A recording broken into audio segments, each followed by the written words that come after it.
Apa hasil pertemuan Anies Baswedan dengan Ketua Majelis Tinggi Partai Demokrat Susilo Bambang Yudhoyono di Pacitan, Jawa Timur? Lalu apa saja kriteria bakal cawapres pada bakal capres lainnya? Kita akan berbincang dengan Wakil Ketua Umum Partai Persatuan Pembangunan atau P3 Rusli Effendi, Kepala Badan Komunikasi Strategis Partai Demokrat Herzaki Mahendra Putra, serta Direktur Eksekutif Poltreking Indonesia Hanta Yuda. Selamat sore, selamat petang, Bapak-Bapak. Selamat sore, Cindy, Sore, Pak Assalamualaikum. Rusli. Waalaikumsalam warahmatullahi wabarakatuh. Sekarang saya ke Pak Rusli terlebih dahulu sambil menunggu Mas Herzaki bergabung. Pak Rusli, tadi ada celetukan dari Sandiaga Uno soal ada slogan-slogan gaspol, geber, tapi kemudian yang kelima apa itu disambut oleh kader P3, Ganjar Sandi. Maksudnya apa, Pak Rusli? Akan menyandingkan Sandiaga dengan Ganjar Pranowo?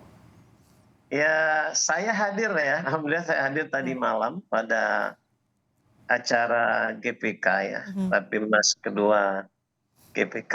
Saya mendampingi Pak Haji Mardiono sebagai Wakil Ketua Umum, saya hadir. Dan memang saya membaca bahwa Pak Sandi lagi happy-nya ya di P3. Dan GPK merupakan sayap organisasi P3 ya, memang memutuskan bahwa hasil rekomendasinya mendukung Pak Sandiaga sebagai calon kepala jika, jadi ada jika ya, jika Pak Sandi bergabung di P3. Jadi ini merupakan rekomendasi resmi oleh GPK gitu ya. Tentu kita P3 karena memang ada mekanisme dan dengan senang hati sesungguhnya kalau memang Pak Sandi bergabung di Partai Persatuan Pembangunan. Gitu. Oke, jadi ada syarat dan ketentuan yang berlaku. Sandiaga Uno harus bergabung dulu di P3.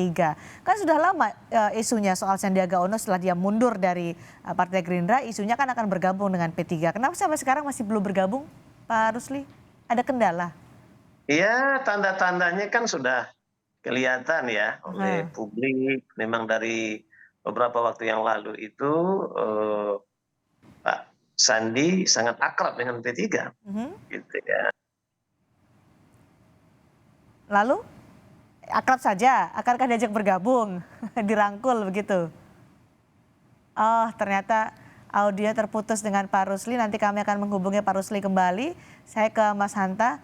Pak Rusli nanti ditahan ya, ini kita tidak bisa mendengar suara Pak Rusli nih. Saya ke Mas Hanta dulu. Mas Hanta, jadi tanda-tandanya P3 sudah akan mengusung Sandiaga Uno untuk digandengkan dengan Ganjar Pranowo? Ya, memang Cindy kalau kita perhatikan koalisinya yang mengusung Mas Ganjar itu tidak terlalu rumit dalam menentukan bakal cawapres dari sisi koalisi ketimbang misalnya Prabowo apalagi Anies Baswedan. Kenapa? Karena PDIP sebagai partai utama yang mengusung Ganjar itu sudah mengantongi golden ticket, tanpa berkoalisi pun sudah bisa. Karena itu faktor yang kedua menjadi penting, yang paling menentukan sebenarnya tingkat akseptabilitas atau penerimaan PD Perjuangan. Khususnya tentu Ibu Megawati Soekarno Putri sebagai Ketua Umum pemegang otoritas tertinggi dan struktur kekuasaan PDI Perjuangan. Nah, yang ketiga, kalaulah ada aspirasi atau komunikasi partai yang menjadi kebutuhan PDI Perjuangan juga untuk mengusung Ganjar, mencari partai yang mereka nasionalis yang dicari adalah berbasis religius, NU misalnya, Islamis rasionalis, dan hal ini P3, untuk mengkombinasikan ini, maka faktor partai mitra koalisi dalam hal ini P3 menjadi salah satu rute menurut saya atau pintu masuk untuk menjadi cawapresnya Ganjar Pranowo. Nah, saya melihat Sandiaga Uno sedang menggunakan rute ini dan saya kira ini tidak keliru. Ini rute yang paling tepat ya untuk menjadi cawapresnya Ganjar, meskipun tentu variabel lainnya banyak. Dan lagi-lagi saya ingin mengatakan faktor yang paling menentukan nanti adalah tetap di PD Perjuangan dan Ibu Mega. Gitu. Apakah rutin akan dipilih oleh PD Perjuangan nantinya? Pak Rusli tadi terpotong dari pernyataan Pak Rusli, Sandiaga Uno apakah akan bergabung dengan P3, kapan? Karena selama ini kan sudah kita dengar isunya setelah Sandiaga mundur dari Gerindra, tapi kenapa sampai sekarang masih belum gabung juga dengan P3? Ya, tadi saya sudah katakan bahwa di P3 itu ada proses ya, sebagai kader ya. Kita ini kan berproses sama ketua umum kita ya, Pak Haji Mardiono dulu masuk partai dari Cilegon, pengurus kabupaten, provinsi, nah tetapi juga sampai jadi wakil ketua umum, jadi ketua umum. Nah, tetapi juga ada tokoh-tokoh bangsa yang memang layak untuk memimpin di tingkat nasional itu sekalipun tidak harus berproses seperti itu, tapi juga harus ya kalau istilah ketua umum kami Pak Mardiono harus ospek dulu deh gitu ya. Harus ospek dulu. Kapan nih mulai ospeknya nih Sandiaga Uno kalau memang tadi ditangkap kan kode-kode itu oleh P3? Ya, yang pasti tadi malam beliau sudah dipakaikan baju GPK ya, karena memang anak-anak muda di P3 memang sangat mengapresiasi ya kehadiran Sandi. Lagi pula yang pasti kita memang sudah memutuskan mendukung Pak Ganjar, ya karena itu kita memberikan syarat-syarat ya kalau memang dari P3. Nah tentu P3 ngambil peluang nih. Kita adalah orang yang pertama mendukung partai politik Ganjar dan kemudian Pak Ganjar juga 17 provinsi di Indonesia itu sudah mendeklarasikan mendukung Pak Ganjar. Nah karena itu memang kehadiran Pak Sandi sesungguhnya memang sangat ideal ya, tetapi Oh, memang di sangat partai ideal. politik. Sangat ideal menurut P3. Apakah percaya diri untuk mengajukan ke PDI Perjuangan? Karena kan sebelumnya PDI Perjuangan Bu Mega bilang sudah ada 10 nama di kantongnya menjadi cawapres Ganjar Pranowo. Apakah Sandiaga ini PD diajukan menjadi orang ke-11 dan akan dipilih oleh Megawati Soekarno Putri, Pak Rusli?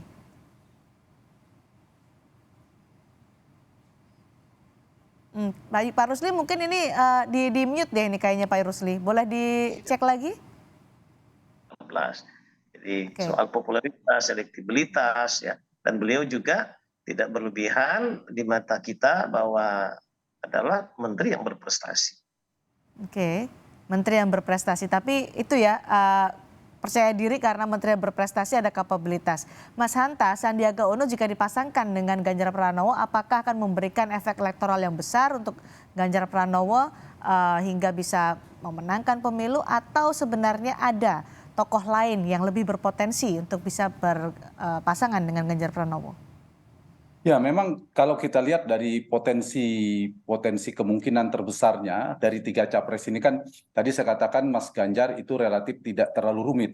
Kemudian kedua Pak Prabowo dan juga agak sedikit tingkat kerumitannya tidak terlalu tinggi karena 2 partai sudah cukup misalnya dengan PKB. Yang ketiga Mas Anies Baswedan relatif lebih tinggi tingkat kerumitannya karena ada 3 partai. Ada faktor berebut kotel efek, ada faktor akseptabilitas untuk menyulitkan koalisi, penerimaan koalisi, dan faktor untuk memenangkan. Nah, kembali ke Mas Ganjar, memang hari ini kalau saya lihat tendensinya Ganjar, Prabowo, dan Anies sudah meskipun masih dinamis, tendensi hari ini menguatnya Ganjar kalau dari sisi elektabilitas memang Sandi ya. Kita lihat di 3 besar selalu Big Three itu antara Sandi, Erick Thohir, Ridwan Kamil, termasuk AHY lumayan di 5 besar untuk Mas Anies. Nah, kalau Ganjar ada 2 yang menguat saya lihat di wacana publik hari ini, di media juga kita bisa lihat Sandiaga Uno sejak awal memang secara elektabilitas kuat, tapi ada nama Nazarudin Umar dari tokoh seniornya dari basis NU.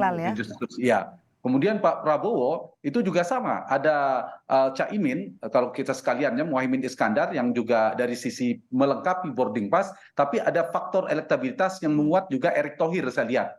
Jadi tiketnya begitu, seperti Pak Mardiono, Ketua Umum P3, bisa jadi tiketnya akan dikasih ke Sandiaga Uno. Kemudian Prabowo misalnya Pak Erick mendapatkan tiket dari Muhaimin merekomendasinya. Tinggal Pak Anies nanti yang menguat, enggak ada 2 ya sini antara AHY dan Kofifa. AHY dari Demokrat, Kofifa dari Partai Nasdem. Nah, kalau dari sisi elektabilitas ingin jawab Tanah, ini cawapres yang kuat-kuat itu adalah Sandiaga Uno untuk Ganjar hari ini, kemudian Erick misalnya ke Prabowo, kemudian AHY atau Kofifa ke Anies Baswedan. Ini bisa saling kombinasi yang saling melengkapi. Kalau kita bicara Sandi melengkapi basis dari di mana Ganjar lemah. Sama halnya Erick melengkapi Prabowo di mana Prabowo lemah karena dia butuh basis Jokowi kalau Prabowo. Kalau Ganjar basis Jokowinya sudah lumayan, dia butuh basis sebaliknya dilengkapi oleh Sandi.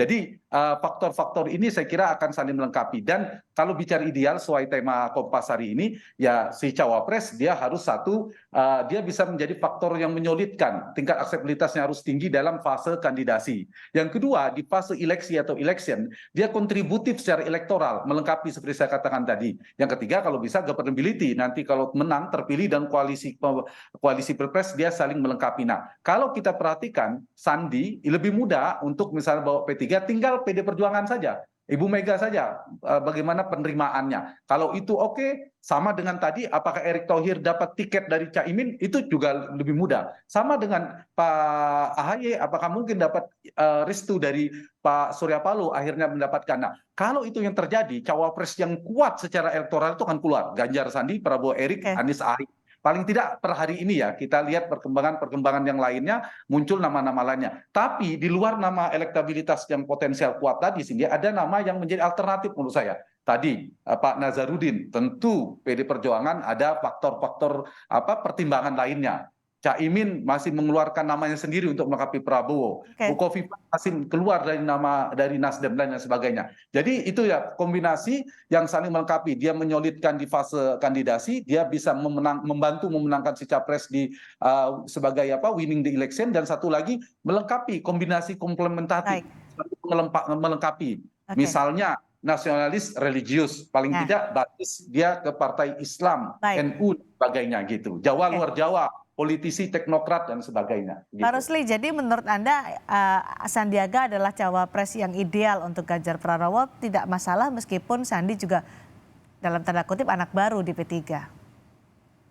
Iya, apa namanya kan ada kaderisasi itu berproses, ya, tapi karena sebagai tokoh ya nasional yang tidak perlu kita ragukan bahwa beliau adalah anak bangsa yang memang sudah berproses juga. Ini kan soal kepemimpinan ya. Bagaimana kita Indonesia ke depan melahirkan pemimpin, presiden, wakil presiden yang ideal untuk membangun perubahan bangsa. Saya bicara di mana-mana bagaimana demokrasi hari ini dibangun dengan penuh kebahagiaan. Jadi Pilpres 2024 itu tema yang pas menurut saya adalah bahagia gitu ya.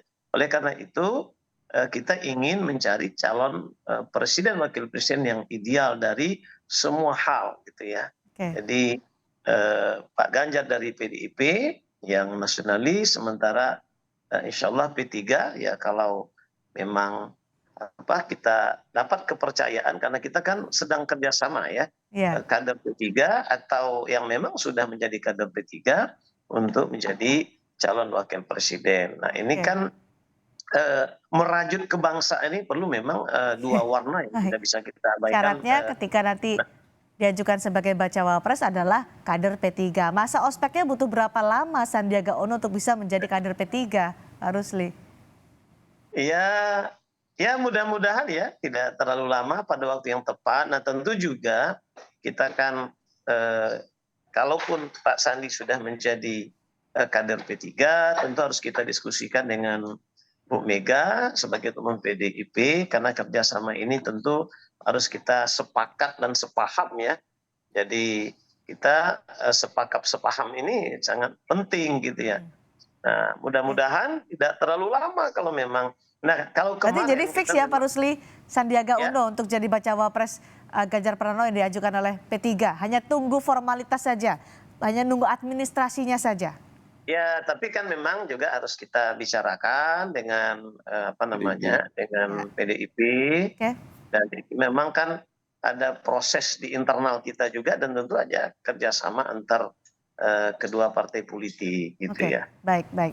P3 sudah pede lah, sudah tinggal tunggu masa ospeknya saja nih, Mas Hanta, untuk Karena Sandiaga begini Uno. ya, Mbak, maaf Hah? saya Ya, karena kalau silakan. kemarin kita tidak etis kan menyebut kader partai, tapi kan Pak Saninya sudah tidak lagi ada di Partai Gerindra. Gerindra. Oke, Jadi mudah-mudahan beliau ya kita siapkan karpet hijau, tapi harus ada proses yang harus dilalui. tetap ada proses, formalitas itu harus dilalui. Tapi Mas Hanta, pertemuan di hari ini di Solo juga harus dicermati kan antara PD Perjuangan dengan Golkar yang terjadi di Solo. Apakah itu juga akan mempengaruhi koalisi sehingga akhirnya juga mempengaruhi P3 yang sudah punya rencana ingin menyodorkan Sandiaga Uno sebagai bacawa pres Ganjar Pranowo? Yang jelas peta koalisi sini menurut saya masih cukup dinamis ya. Serba kemungkinan masih sangat terbuka. Oke. Tapi per hari ini kalau kita perhatikan soal Sandiaga Uno melalui P3, dari Mas Ganjar saya lihat juga gesturnya oke. P3 apalagi tadi ya. Tinggal Ibu Mega sebenarnya. Siapa cawapresnya Ganjar, Mas Ganjar ini, apakah diterima oleh Ibu Mega, Sandi ini diterima atau tidak oleh Ibu Mega. Itu faktor yang paling determinan, paling menentukan. Dan bisa jadi ini menguat ini. Kalau satu misalnya Ganjar cawapresnya adalah Sandi, maka Anies maupun Prabowo akan mencari cawapres yang elektabilitas kuat juga, Cindy. Karena Sandi kan kuat, kombinasi kuat, akan ada cawapres yang tertukar ini. Baik. Dan kita tahu kan Prabowo berpasangan dengan Sandi, yang dulu kuat dibilang kan Ganjar Erik. Nah ini bisa tertukar, bisa kejadian Prabowo Erik, kemudian Ganjar Sandi. Mas Hanta, yang terjadi saat ini juga menarik adalah ketika Anies Baswedan bertemu dengan Susilo Bambang Yudhoyono, dalam pertemuan itu ada AHY. Menurut Anda mungkinkah terwujud Anies AHY? Dan apakah duet Anies AHY ini mampu bersaing nanti di Pilpres 2024? Saya kira yang paling realistis bagi Anies memang AHY. Secara boarding pass dari semua nama yang disebutkan, AHY yang punya Partai Demokrat. Yang kedua, kalau kita buka secara objektif data elektoralnya, dan AHY juga paling tinggi elektabilitasnya dibandingkan nama-nama lain seperti Ahmad Heriawan, Kofifa dan sebagainya. Meskipun dari sisi Nasdem mungkin menginginkan Bu Kofifa mungkin ada bacaannya mungkin potensi karena basis dari Jawa Timur, dari NU. Tapi realitas per hari ini AHY yang paling siap bertarung dengan punya boarding pass, punya elektabilitas, dan saya kira juga secara figur juga dia bisa potensial lah. Makanya saya lihat kalau kemudian Anies dengan AHY punya faktor elektabilitas, Ganjar mengeluarkan Sandi, Prabowo dan Erik ini pertarungan basis determinan yang paling kuat berputar di pusaran elektabilitas. Apalagi ada pasangan biasanya nasionalis religius, Jawa luar Jawa, politisi dan teknokrat, itu masuk semua kalau saya lihat, terutama di basis Pak Ganjar dan Pak Prabowo kan mengikuti berebut di basis Jokowi. Nah, jangan lupa selain Mas Anies tadi, Sandi dan Erik ini dua nama yang pertama disebutkan Pak Jokowi ketika ditanya oleh media. Erik, kedua Sandi. Bisa jadi. Jangan lupa ada namanya Pak Jokowi yang akan menawarkan ke Ibu Mega, akan menawarkan ke Pak Prabowo. Pak, kita bicara lagi soal Anies AHY. Anda melihat gesturnya gimana nih Mas Hanta? Anies AHY dalam pertemuan ini, karena SBY sudah jelas ada AHY di situ, beda dengan ketika dengan pertemuan dengan Prabowo Subianto, tidak ada AHY dalam pertemuan empat mata antara Prabowo dan juga SBY. Tapi kali ini AHY, mungkin karena ini memang satu koalisi ya, jadi AHY dihadirkan, ini sudah terang-terangan disodorkan. Dari gestur Anies dan AHY yang Anda lihat dari tayangan kami ini, apa maknanya? Ya, ini udah menunjukkan kedekatan ya, tapi bisa jadi AHY memang sebagai ketua umum ya ini. Tapi tidak bisa dipungkiri AHY adalah satu di antara tiga di internal koalisi yang paling potensial. Seperti saya katakan tadi, dia punya boarding pass, dia punya potensi elektabilitas, tetapi juga kalau bisa misalnya ini padanannya tinggal dua aja mengerucutnya Cindy dengan Nasdem itu, yaitu Kofifa dan AHY. Kofifa belum tentu mau misalnya, apakah bersedia satu. Yang kedua, apakah tepat karena ingin mengambil basis mungkin Pak Jokowi di Jawa Timur. Ini kan pilihan bagi Mas Anies, apakah memaksimalkan basis yang sudah ada karena dianggap AHY punya basis yang relatif sama dengan Anies. Saya kira punya waktu untuk dikapitalisasi. Dari gambaran ini saya kira paling realistis, paling mungkin rute terpendek. Nah, istilah saya mungkin rute terpendek yang paling tingkat kerumitannya paling sedikit, Anies berpasangan dengan AHY. Jadi sudah pasti akan mengambil dari internal koalisi, bukan orang lain di luar internal koalisi. Nanti soal kotel efek ya, PKS dan Nasdem akan berpikir soal berebut kotel efek ekor jas dari beberapa, karena AHY Demokrat mungkin lebih diuntungkan. Nah itu menjadi tantangannya. Saya kira itu, Cindy. Apakah nanti akan duet Anies AHY mampu bersaing di 2024? Karena satu masih 8 bulan. Kemudian potensial, punya modal, meskipun posisinya memang berjarak ya, tapi jaraknya tidak jauh, tidak sampai 2 digit. Saya sementara menyimpulkan dari data-data survei, di survei Poltreking maupun Litbang Kompas dan lain sebagainya, relatif kompetitif. Kompetitif artinya Sandi dan tadi katanya dengan Ganjar, sekarang Anies dengan AHY, itu masih terkejar, sangat mungkin. Selisihnya tidak belasan persen, apalagi sampai 20% selisih 1 digit, tergantung strateginya, isu yang bergulir, bagaimana mereka menawarkan sesuatu kepada publik, saya kira sangat mungkin akan dinamis peta elektabilitas. Asalkan memilih cawapres tadi yang tepat, kontributif secara elektoral, dia bisa membantu si capres, kemudian strateginya tepat, memungkinkan akan ada dinamika kompetisi yang sangat ini ya, dalam istilah saya cukup tajam dan kompetitif dengan nama-nama yang saya sebutkan tadi. Dan variabel elektabilitas nampaknya masih determinan menjadi cawapres bagi capres yang sudah ada. Kalau nggak determinan kan seperti dulu, Pak Budiono jadi wakilnya Pak SBY di periode kedua, Pak Kiai Haji Maruf Amin periode kedua, itu kan tidak determinan elektabilitas.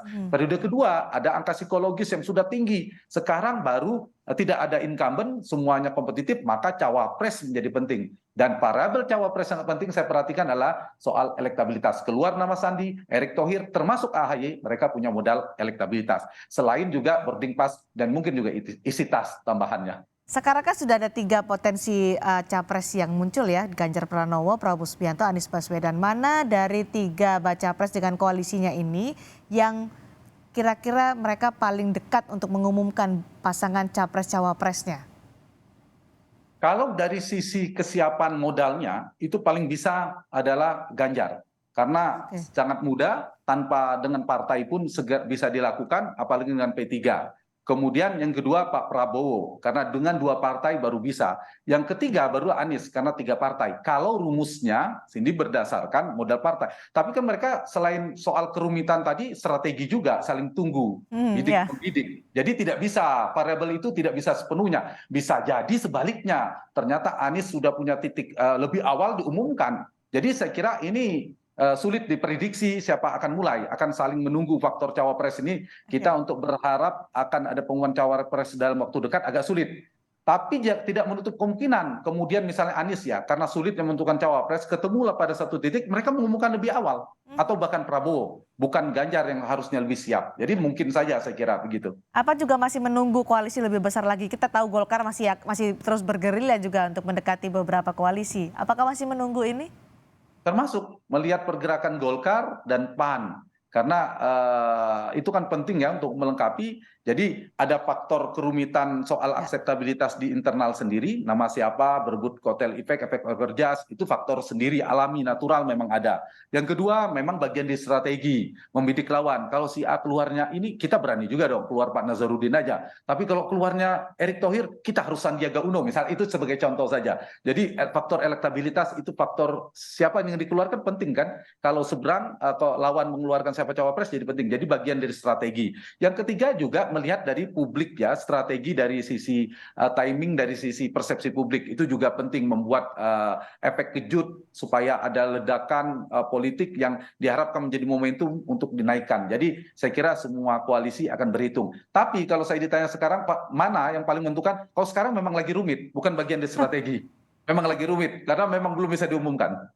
Masih sangat rumit ya, 8 bulan lagi ini kan 8 bulan juga bukan waktu yang panjang untuk bisa menentukan siapa capres dan cawapresnya. Kerumitan itu akan selesai dengan sendirinya, atau istilahnya kan sekarang terkunci. Posisi capres ini, cawapresnya dikunci. Misal Prabowo dikunci oleh siapa? Oleh Caimin. Kemudian Pak PDIP oleh Ganjar, PDIP penentunya, baru P3. Kalau Anies antara Pak SBY dan Pak Surya Paloh. Ada 3 kemungkinan. Satu, kuncinya itu terpaksa terbuka secara alami. Kapan? Waktu yang memaksa. Waktu pendaftaran di pertengahan Oktober ya terbuka. Mereka terpaksa entah siapa tetap jadi. Yang kedua, kunci itu bisa dibuka. Nah, biasa dibuka itu kan biasanya butuh energi politik dan biaya politik.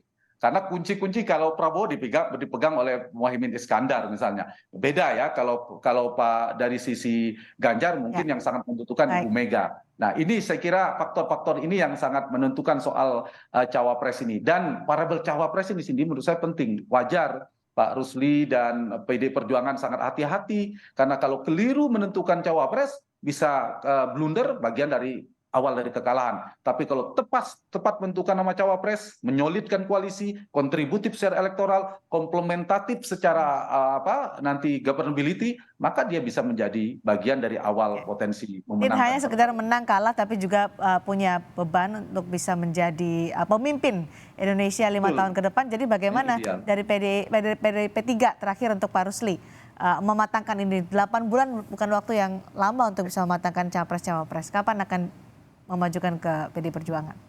Ya, kita melalui Rapimnas di Jogja sudah memberikan kepercayaan penuh kepada Bapak Ketua Umum Pak Haji Mardiono untuk menentukan calon wakil presiden. Tentunya karena kita sudah memutuskan bekerja sama dengan PDIP, maka ya berundinglah ini antara Pak Mardiono dengan Bu Mega dan Oke. tentu dengan pengambil keputusan yang lain.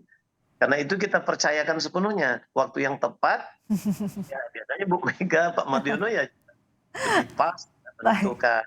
Soal kembali ke Sandiaga Uno ya ya, tanda-tandanya mungkin bisa dibaca ya oke, kalau menjadi kader baik, P3 tentu ini menambah energi baju dan kekuatan baru bagi kita baik, P3 baik, dan semoga ya, ya pasangan ideal ini sesuai judul insya Allah terwujud untuk Indonesia yang baik, maju sejahtera yang baik. Waktu Ada yang tepat kompetitor lain ini juga yang Pak misteri Rusli. nih. Ada ya. kompetitor lain juga selain Sandiaga Uno, ada punya kompetitor lain juga selain Nazarudin tadi, ada nama Hah? lain seperti Pak Mahfud, itu Ah, juga oke, Ya, potensial, Pak Budi ya. ya, Gunawan, dan ada nama-nama lain saya kira akan dipertimbangkan oleh PD Perjuangan. Ya oke. tapi udah bener lah, rute P3 dipilih oleh Mas Sandi itu udah tepat. Ya, makanya kita serahkan Baik, sepenuhnya ke Pak Mardiono dengan Bu ya, Mega ya. ini karena namanya juga cukup banyak ya harapan kita tentu kader Ada P3. 10 tambah satu lagi Sandiaga Iya, Uno. Pak Erick Thohir juga Baik. masih masuk Terima di kasih Mas Ganjar Hanta, ya. terima kasih Sama-sama, Pak Rusli. sorry. Baik, baik, Kuncinya makasih. adalah menunggu waktu yang tepat, sementara yang lain saling intip waktunya sampai kapan kita juga nggak tahu, masih tergantung pada koalisi. Terima kasih Pak Rusli, terima kasih Mas Hanta.